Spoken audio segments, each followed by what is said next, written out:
Hello, everyone. Hola, mundo. Welcome to Voces Poderosas, where Latino brilliance takes center stage. I'm your host, Jackie Bouvier, and today we are shining the light on powerhouse leader she who embodies access, equity, empowerment.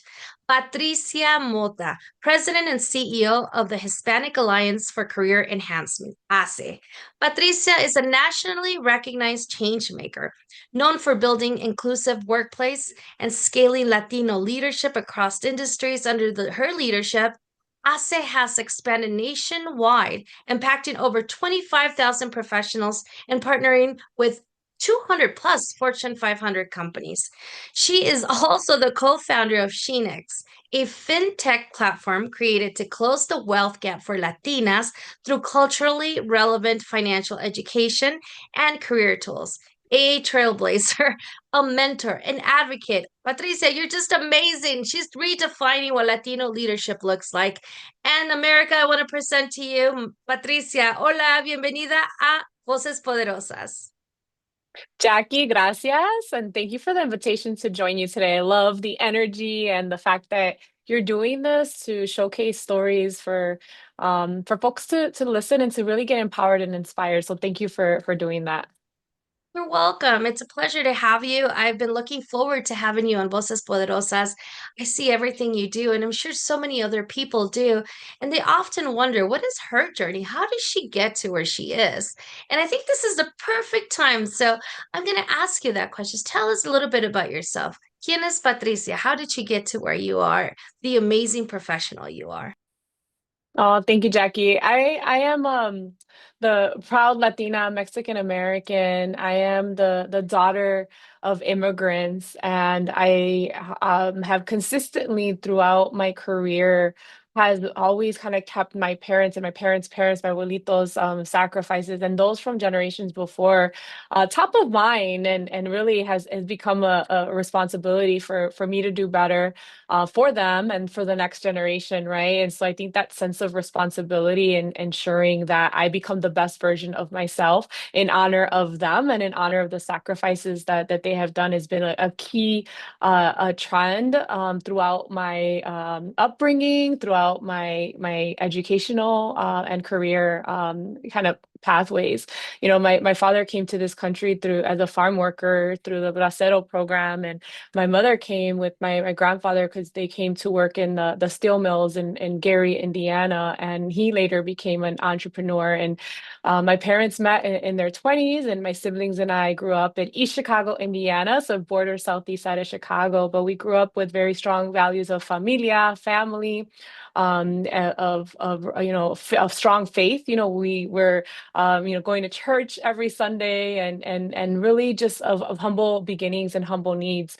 And as a first generation college graduate, I learned quickly about some of the challenges of being the first, whether going to college or trying to pursue college aspirations, or even getting access to opportunities. So I understand the access. I personally experienced the access gap, the education gap, just by having lived in a lower social economic neighborhood to then experiencing more of a higher socioeconomic neighborhood, and both public high schools in our same country, but different resources were afforded in each of those areas. And like many Latinas, I faced moments where there was either racism or bias being influencing as it pertains to promotional opportunities, to hiring, where once I was told that the hiring committee felt more comfortable with the other candidate being so it had nothing to do with my capabilities, and it was a blatant at the time, and perhaps we still hear things, and I know we still hear things like that today.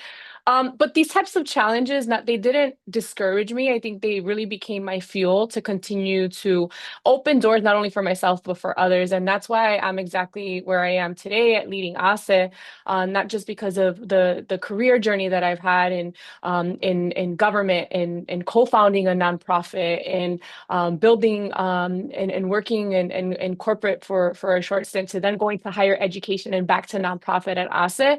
It's really been to ensure that the next generation of our community has the access, has the support, and that the belief that we belong in every room. where decisions are being made. And so that's what drives me at ACE. And my story really is our story, right? The story of resilience, familia, and turning barriers into bridges and opportunities. That's great. And I appreciate you sharing that because that brings me to the next question that I have because there's so many young people out there. As I've told you previously, this is advice that a lot of young people need from such a professional Mm. such as yourself. So what advice would you give and how does that align with your Hispanic heritage, right? Or even the innovative piece of the digital era.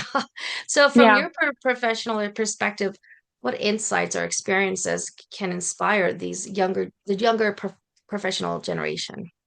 Yeah, I think as a leadership development practitioner and that one of the things that we always say at our leadership programs at us or just in general is that the more the way to achieving your highest potential and to becoming effective as a leader, as an influencer, as a communicator starts with you. Starts with the foundation of not just understanding your strengths, your capabilities, but really honing in on your values and who you are in terms of like your culture and how you identify and leading authentically with who you are.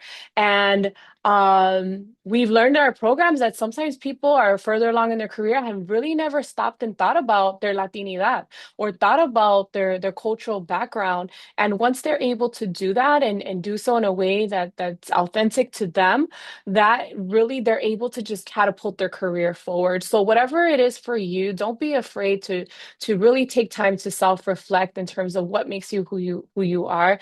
Because the more refined that foundation for you, the better you are able to lead and to influence and to really align with what your goals and your superpowers are and really help that as a guiding tool. Values evolve over time and how we choose to show up evolves over time. And so I also tell people that once you get that done, doesn't mean it's just like, oh, you're done. That's my toolkit. Y eso es todo. And that's it. But you have to make sure that you're carving out the time. At least I like to do so once a year, towards the end of the year or the beginning, a couple of days where whether it's journaling, some solo time to self-reflect and say, am I still here? Am I aligned? Is there things that I want to evolve?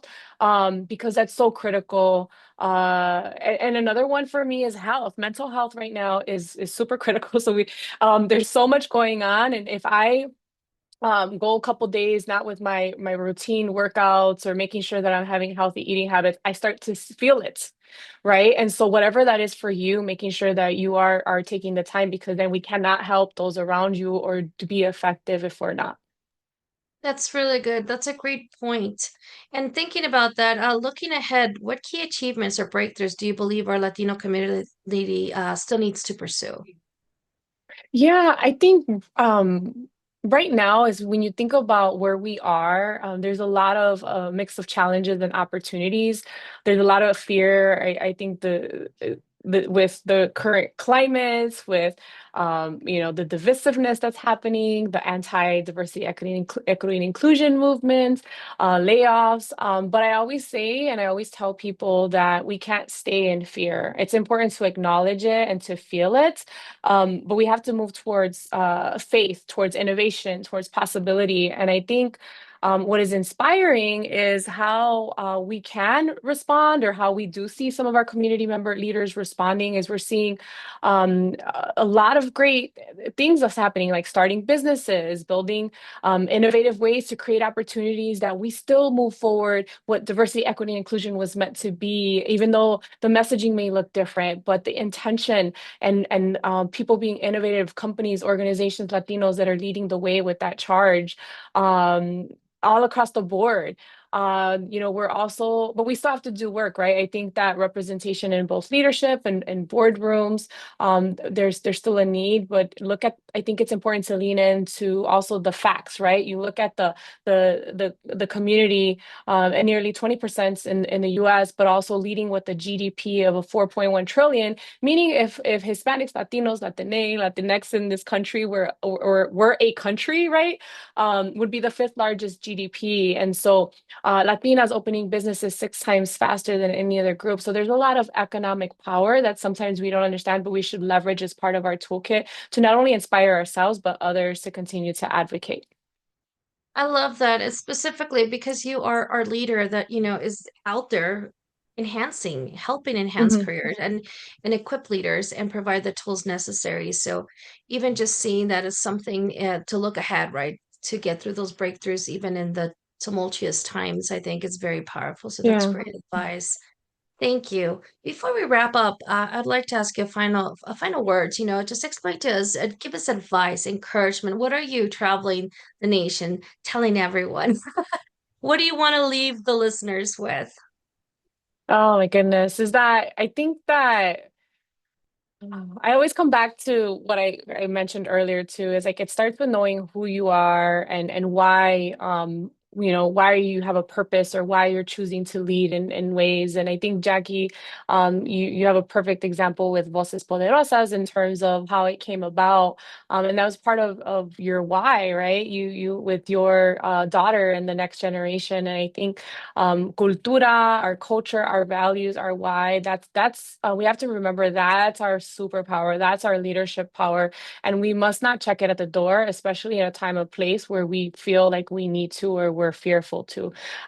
With even more reason, I think we have to. And looking at that in terms of our responsibility to show up as you are, coupling that with the facts and the data that we need to tell our story, whether it's the economic contributions that we bring to this country.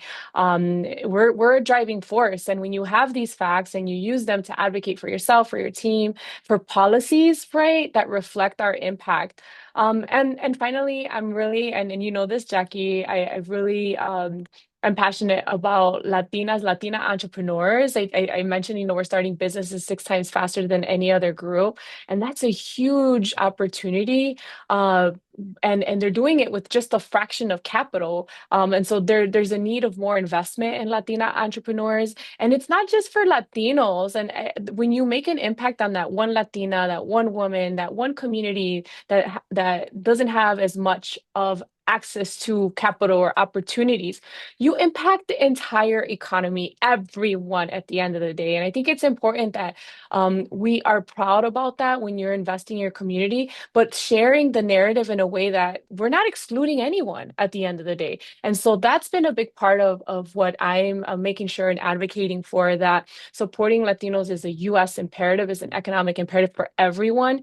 And we have to continue to keep showing up, keep leading with purpose, keep building together. Because as I look ahead, I think that this future is not just it's for us, it's for everyone, but not just to break barriers, but to define what leadership in America, I say Spanish, America looks like, truly looks like. I agree 100%. We are in a very powerful time. I know it might feel a little tumultuous, like I said, but it is such an amazing time because we have that power. And I appreciate you sharing that. And I honestly want to say thank you. Thank you. It's been an absolute honor to hear your journey. Your wisdom today is very much appreciated. And everything, your commitment to our country, your commitment to your all of your mission and passion that you bring to everywhere you go. We are seeing and we're looking at you, and hearing your voice and hearing your advice has been truly uplifting. Thank you so much for being on Voces Poderosas and impacting our lives. My pleasure, Jackie. Thank you for what you do.